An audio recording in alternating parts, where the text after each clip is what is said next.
Good afternoon mga kasimanwa. We are here sa balay ni Ma'am Melanie Fer. Family Aguirre, no? Oo, sa Ulamhay.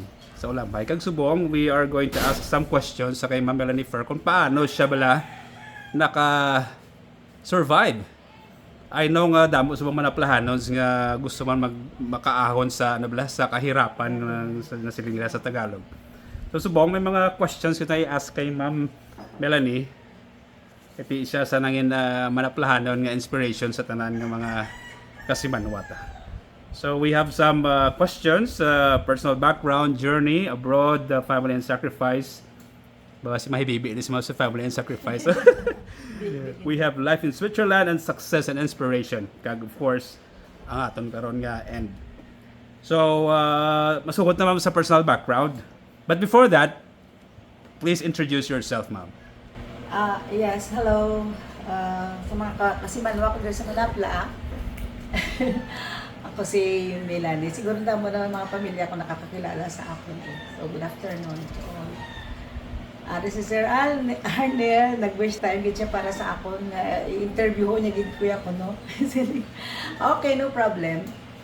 So, the first question, ma'am, is maybe you can tell us about sa imong kabuhi diri samtang nag-grow ka sa Manapla, sang gamay ka pa bala. Yes, yeah. Ano na dumduman mo sang una, ma'am? So when I was young, dirigid ko ya sa Ulamhay na tawo. This is my sentimental value. Ginadiya sa ako ng ang lugar nga ini kay iyan ni sa lula ko. So ay na kami diya nag-decide nga maghalin pa man. So ako when I was child, natuto ako nga nagsimula ako sa first grade 1 until as elementary school. Hasta lang ako dira, kaya pero hindi ko na ginakahuya ang ako naranasan. Kaya tungod mahirap ang akong pamilya. Father ko, he was a fisherman. And dira kami ginpadako sa amo na nga pamumuhay sa iya nga pagpanaga. So when I was 13, nag-eskwela pa ako sa elementary. Napilitan man ako nga mag-upod sa tatay ko panaga tungod sa sugo sa kahirapan. Kasi mahirap lang nga. Di, ako lang na, tungod sa ako ang first child, daw nag-decide na lang ako nga buligan kong tatay ko. Gobra ako sa kampo, ga-eskwela ako. Marami na akong failure sa pag-absent eh. Pero wala akong magawa tungod ako lang ang nakakabulig sa papa ko. Gapanagat ako. Gobra ako sa kampo.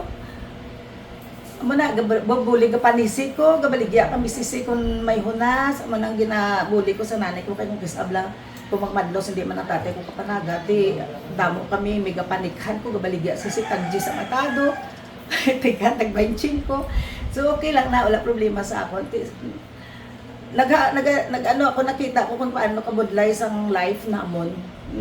Ko ga pinsar ko nga mag-growing up ako, hindi ako sunod sa amo na blang nga mahimakas dito nga makabulig. Nagaano gid ko hindi ko mamanas sa Pilipino, hindi ko na-underestimate ang Pinoy kasi siyempre mayara man mga nakapamana Pilipino nga nag-success din, di ba?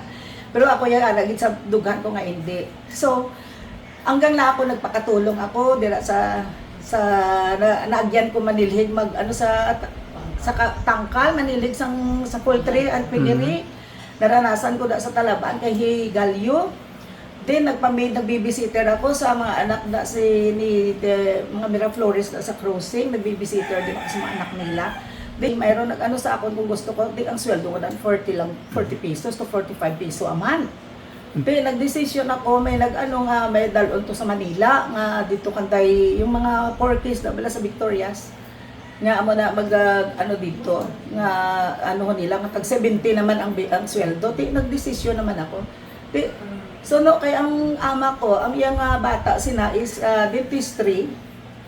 Siya ang ang ginaupod-upod ako to sa gina-eskwelahan sa UE kay amo na mag-assist to sa iya.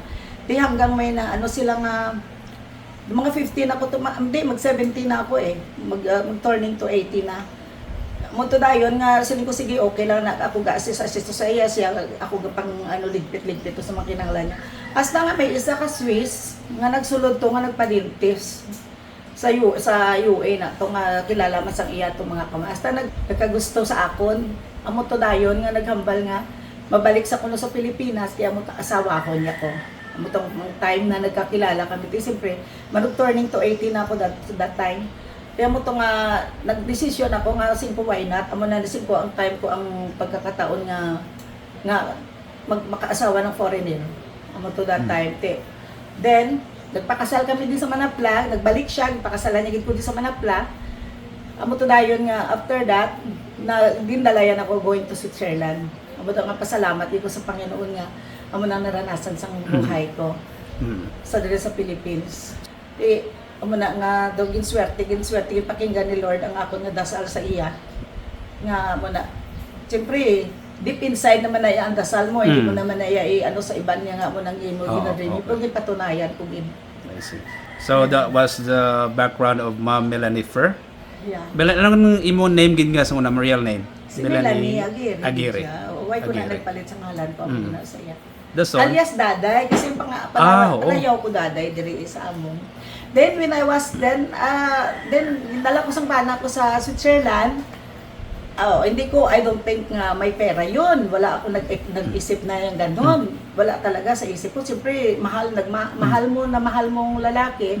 I was 18, then ang lalaki, my husband, was 33. 33 ang edad niya nung nag-asawa siya sa akon. Then, dinala niya ako sa Switzerland. Of course, ang living naman doon sa Switzerland, iba rin. So, that time, when it was 1980, ang mga wala pa Pilipino gaano doon. Wala pa masyadong Pilipino nga nakalambot doon sa Switzerland, kadutay lang. Hindi ka pa masyado di mo pa maano ang country nila eh. Wala pa. Siyempre pinaral ako ng husband ko sa German language. Then para makabalo mag-German, nag-aral ako. Okay na. So okay ang life until nga nagkaroon ka ng anak din naman. Then siyempre natuwa ka rin nga mo na, naging housewife ako no. Tapos muna after 2 years later, nadagdagan yung anak, 2 ng anak ko. Okay naman sa akin, wala kahit ang bana ko supported sa tanan, di ba? Andang nakabili kami ng bahay nga amon gid sa Switzerland, okay na, okay nang wala kasi welcome man ano man ang bana ko nung support man kay ang nanay ko di ba may sakit dati that time tiyan mo to ginasuportan na ngamon gani wala pa ko obra that time kasi may mga baby pa ko until nga okay naman later on siling ko sa iya naglag ko ng mga bata siguro daddy mag-aral ako sa iya ka Red Cross kay why ko hindi ko tapos sa Pilipinas nag-aral ako sa iya ka Red Cross. Amo to dahil so nagbudag ko ng babata, nag-try ako mag-training sa Iyaka Red Cross. Amo to nga naka-approve ako magtrabaho sa nag-caregiver ako dito sa Switzerland. Pero 50% lang muna. Kasi gusto ko may sarili kong pera. Iba yung may sarili kayang income kaysa sa magsaling ka. At least kahit pa paano may sarili akong income. Kung may kailangan ako, hindi ako naghahingi sa asawa ko kaya ako na sarili ng kwarta. Okay naman na. I feel happy there sa Switzerland kasi ang life sa Switzerland ibang-iba kumpara sa Philippines Ibang-iba ang amon nga paggawi, lahat naman way of living. That time ano naman ang amon paggagawi, yung andyan din lahat. Hindi na kailangan pa nga pareho sa Pilipinas nga kompleto din. Muna tong kabuhi to. Dahil nga nag-aral ako driving, kabalo na ako gibaklan ako sambahan ako sarili nga kotse. May ara man siya, may ara man ko. Ito easy lang bang kabuhi. So what were the biggest challenges nga na face mo ma'am? Di kay Filipino ka, anong mga challenges dito may balas ng discrimination or sa iba nga mga neighbors mo to or wala, or friendly? Sila very lovely and friendly. Wow. Ganon ang mga Swiss. Wala sila pakialam kung ano ka makita ka. Mga very friendly, close friends nila, mga neighbor ko. Kamanang namian ko sa Swiss kay wala sila underestimate kung ano pa man. Kasi man, kadto ka mo sa Switzerland, ang mga friendly to mga tao. Friendly to as in, Okay. friendly sila, wala sila pakialam na So ano na-face mo nga challenge ma'am nga dito mga kabudlayan? May difficulties dito nga na-experience na homesick ka or homesick is naturally. Kahit sino pa sa aton, siyempre iba na Pilipina ka, ang heart mo pa rin sa Pilipinas. Pero ang heart, duwa Kung ato ka to, gusto mo magpuli sa Philippines ng bakasyon. Kung ari ka naman gusto mo man magbalik sa Switzerland. Ganon yun. Sa ako naman, siyempre, ara gina yang homesick sa aton, hindi gina mawala kay siyempre ara tayo sa mga Pilipino taya mo ara gina. Pero from time to time, gadamo ang mga Pilipino, damo ka na mamit, hindi ka na mabudlayan kay may mga Philippine foods. Sa una, mga uga, dalon mo to, mga kamuti, dalon mo, or saging nga saba, dalon mo. Kay wala dito. Wala dito sila. Wala dito noon, wala. Pero karon ni ara, na kay may mga Pilipino na to, may mga Pilipino tindahan na to mo. Hindi ka na mahidlaw sa mga products nga halindiri. Kadto dito. Pero actually yung topography sa Switzerland daw ka mountainous na nga area. Yes, as in, talagang Switzerland is talagang mountain yan kasi pero ara ang mga matahong ng mga mountain. Kita mo mga American guys kadto pa ganito para lang mag-hiking sila. Kung mag-skiing sila sa winter time. Kung mag-summer naman, amo na, nag-hiking sila dito, nagalagaw all around the Swiss kasi pinakamatindog man nga lugar ang Swiss. Ang mga mountain nila ang ganda man. So, kaya nakita sa Facebook la daw damo ko nakita ng mga videos pala parte sa Switzerland katahom gali kay bisan magagi ka sa highway daw may falls nga makita mo. Yes, oo, correct. Oo. Amo na kay mostly sa Switzerland talagang mountain talaga ang lugar na yan. Pero dahil ang organize ang ilang government, ang organization matindo talaga. Mga falls nila sa mountain ilang sa summertime talagang maganda.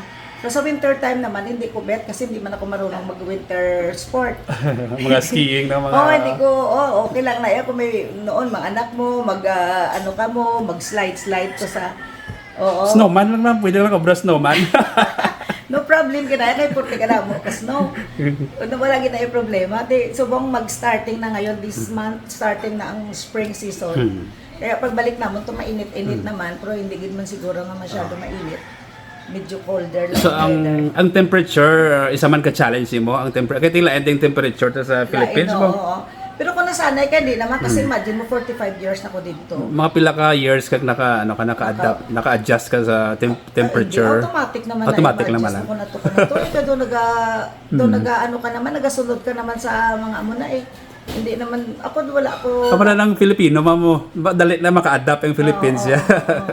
Totoo yan. Filipinos. Tinami naman kung mag-summer time to, init man do pareho man di sa Philippines. Amo na. So that's one natin family and sacrifice mo. Family and sacrifice. Yeah, okay. Family is ang pamilya talagang the best. Kahit whatever, man ang reason is family. Diri sa akon sa Manapla siyempre wala man ko di mga anak, manghod ko lang ang ari diri. Sa tanan kami nga mag-ulotod, 8 kami, subong ang nabili na lang kami kay wala nang duha. Kay karon ang nabilin amo abi 2 ka laki ang ari kag isa ka bahay kay kami nga 3 ara kami sa abroad na mo. Itong isa ka manghod ko ginadala ko. Ang balay dito ma'am no. Ang isa si Marilyn sa Riyadh Saya, ara dang balayan nagapatindog sa ubos, ining isa yara ang balayan niya do na daw. Nang isa da. Kag ako makagsimentsi amo ni sister ko di nga matulinan ko ko sang tanan. Siya lang ang ginatrasan ko kay wala naman ako iba kay kami ara kami nga 3 sa buwa ini 3 diya do kabdo kini sila nga 3 doon. So when it comes to temperature daw wala si ma'am giyan na bulayan kay ti maka-adapt sa feeling ko na Filipinos can easily adapt to anywhere in the world no. Yeah. Init man o kon mabugnaw. Mabugnaw okay lang wala nang magpili. What about the siyempre layo ka sa mga friends. May mga friends ka din mo, di ba? Yes, hindi mo sila naging kaupod. Many friends is all around. Hindi mo sila naging kaupod dito. So may time lang na naghibi ikaw, naglamaw-lamaw ka sa mata ka na mismo friends mo. Oh yeah, of course. Very excited nga ma-meet ko rin ang mga old friends ko sa una, lalo na mga katigulangan din nga mga ari do. Nami-miss mo din sila, of course. Ara ginaya sa heart niya. Nga gusto mo na mo sila subongan, nakita mo pa sila, marami na rin nga nawala. Pero ayun nga na din ba na kuan mo rin. Do na mo rin ang mga lalo na sa mga pamilya, sa mga mother side ko makita ko sila naawa din ako dahil sa kahirapan din sang ila bilang nga buhay. Siyempre sa kadamuon nila pila sila nga daan hindi mo man talaga sila mo i-share mong lahat-lahat naman kay siyempre may mga pamumuhay na din sila eh. Ang kaya lang maibigay mo lang sa ila mo lang na lali kay siyempre mo nagara mong sila nga kabala yung mahumok kabala tiyagon Inang hindi man nga siling kung minsan ka lang magbigay ganun ba hindi naman siling adlaw-adlawon ka man bala nila kahit hindi man ta ano way man taga ga income sang amo na nga mga klaseng mga I mean yung di ka man nag-sweldo. Ako ga trabaho pa ko eh. Next year pa ko ma-retire. So pag retire ko next year, base din naman ko ma-for good. So, ano ganyan yung mga work na ma'am sa recent? Dito, sa Chairland, sa company na yan, ano kami, nagapang, ano ba lang, gapang ano para sa ospital lang ang mga gamit, balaga, oo, ano namon, kay tiga, ano na, samon, kami blaga pa, kami blaga encoder, tapos, going sa ano na sa mga ginaano naman na nila kung sa diin gina-deliver ng mga hospital, mga kinahanglan ginapag-opera. Medyo sako gali ning company, ma'am. Oo. So we have last question diri. It's about success and inspiration para sa ating mga kasimanwang manaplahanon. What does success mean to you, ma'am Melanie? Achieve ko ang gusto ko, nabuligan kong pamilya ko. Nakabulit ko sa family ko nga amo na nag-amo ni sila. Nag-success ako tungkol sa life na-enjoy ko ang life ko. Na-enjoy ko sa ano pa man nga mga pagtilaw na-achieve ko ang gusto ko. Naging may dalawa akong anak, may dalawa akong apo na ngayon. Tapos kasi ang eldest ko na may ano naman na may bata na siya na duha. Ang ako youngest siya wala pa ya. Ako na bayi tapos youngest ko sa boy. Wala pa yung asawa, hindi sa kuno mga asawa, palit-palit lang sa gilid. Tuwa sila nagplano nga, mama, maupod kami. Bakasyon lang sila, di bakasyon. Kakadal sila sa class? Yung bata kong babae, nakadto, di kayo, di ba, nag-tour man natin sa Cebu, sa Palawan, kung di sila nagkadto. Ilaya ko lang na vacation, na gusto lang nila makita di ang part ng Philippines. Di sa ako niya, okay naman lang na. Di mo na nga, success ako sa kabuhi ko nga. Nagkaroon ako ng ganon. Tapos ngayon, manug-retired ako. May paabuton ako bulan-bulan. Di na ako mag-sitting pretty. Di na wala na maabot, di ba? Di at least kahit nagpungko ko, kung di ko makadto, may maabot. Ako na yung ginagawan ko, gid. Anong message mo, ma'am, ma-share sa ating mga fellow manaplanons? Especially to those who dream of a better life. Ako naranasan ko rin nga, naging mahirap din talaga ako. Mahirap talaga. Ang masabi ko lang sa mga bagong tubo ngayon nga dapat na ano nilang pag-aral nila at may matanggap ka rin na iba o kung maka-abroad sila, di karamihan ngayon kasi nag-abroad after education. Pagbutihin nila, hindi na lang nga yung sarili lang nila bang ano nila, i-share naman nila sa ginikanan nila at saka tama ang pag-invest ng pera kasi ang pera madali lang. Once na ang pera mabot sa kamot mo, kung di ka marunong na ano din, wala din. Kaya ako din, parang hangin lang, no? Oo. Ang pera, madali magpasok, madali rin mawala kung hindi ka marunong mag-ingat. Pero kung maingatan mo, katulad ng sabi nila, magtira ka rin para sa sarili. Kasi hindi na lang ang lahat na in-income mo, ano mo lang sa ila. After all, wala ka rin naipon, wala rin sila naipon. Munang budlay sa aton nga mga Pilipino. Kung kaya mo mag-share ka lang sa ano, why not, di ba? Pero munang siling ko mag-ipon lang, kung makaipon sila, mag-ipon sila para sa sarili nila, mo lang din na yun. So hard work? Yes, very hard work. Education, ano ba gid, ma'am? Ang wala, magtipid. Magtipid na. Oo, tipid. Sakto gid, no? Tama, gid man niya sir, halungan mo gid man kung anong mga na-income mo, kung ano na mo sa sarili mo, hindi na lang tanan ihabol. Magtira ka rin para sa iyo. Kasi after that, kasi pag once nawawalan ka, wala may, ang gitagaan mo, di man maghatag sa imo pabalik. Gani. Dami ko pinaaral, di anong nangyayari. Kasi kung wala akong magawa, talagang gin-try kong the best. Damo akong binuligan, mga pamangkin ko, mga bahay, pinabigyan ko sila ng bahay kasi noon wala silang mga bahay. Hindi naman nga magbuli ka, hindi naman kasi forever man nga bully. May alam kung gaano ka lang, siyempre trabaho, until nagtrabaho pa ko na. Why sila kabalo nga gamata ko kita man mag-message ko sa iyo kabugtan ako alas 3 alas 4 in the morning. Galantaw sa live.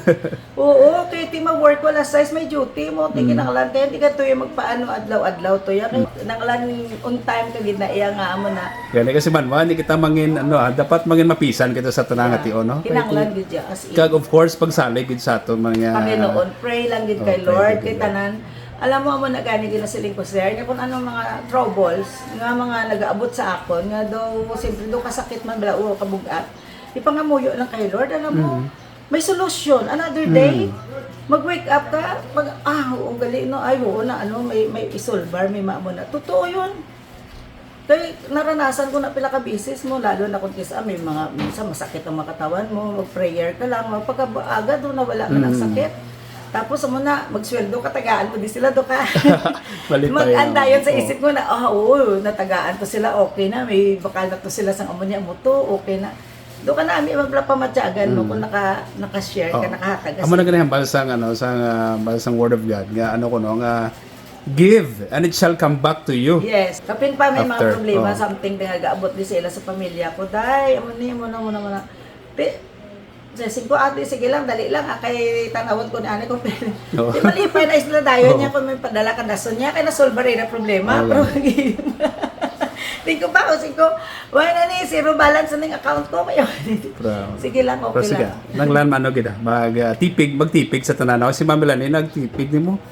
Alin sang Tipig lang, oo. sang pamatanon pa siya nagbulig sa iyamay sa dagat. So kanami gid sang life ni Ma'am Melanie. So mula tong aton nga life story ni Ma'am Melanie Fer kag damo pagin mo gali kay hindi we don't have all day. Pero at least na bali ma'am ang mga importante bilang ang mga bahin sa iya kabuhi. So any last message? Thank you. Nakilala ko si Sir Arnold. I love Manapla. Very happy to meet him and yeah. Nag-ano gid siya, naghatag gid siya sang time para sa akon. Ay gusto niya gid malaman ko kung ano ang buhay sa Philippines, Switzerland. So amo na sa ang akon nga maragta sa akon nga kabuhi. Wala ko nag-waste time kay ma'am. Nag-invest ko time kay ma'am. Invest time ni kiti naka-learn ta mo. Naka-learn. I love Manapla, I love really. Manapla. Because ining Manapla is my hometown. Yeah, amo Okay. gini. Diri ko ni diri na tawo sa duta nga ini. Amo ni di ang duta sa lola ko may sentimental value gid sa akon niya ani nga kwan. Okay, so Oo. sa liwat si Ma'am Melanie First ang ulamhay nga nangin dual citizenus Yeah. Swiss kag Filipino Dual- citizens. Yeah, dual citizenship. Kag yeah. next time naman mayara na magkatadason nga mga interviews kag ano pag Thank yung you. mga God bless. God bless us everyone, all. Yan ang the Yeah, best bye-bye. na utod sa bilog na kalibutan. Sister Melanie. Thank you so much, my sister.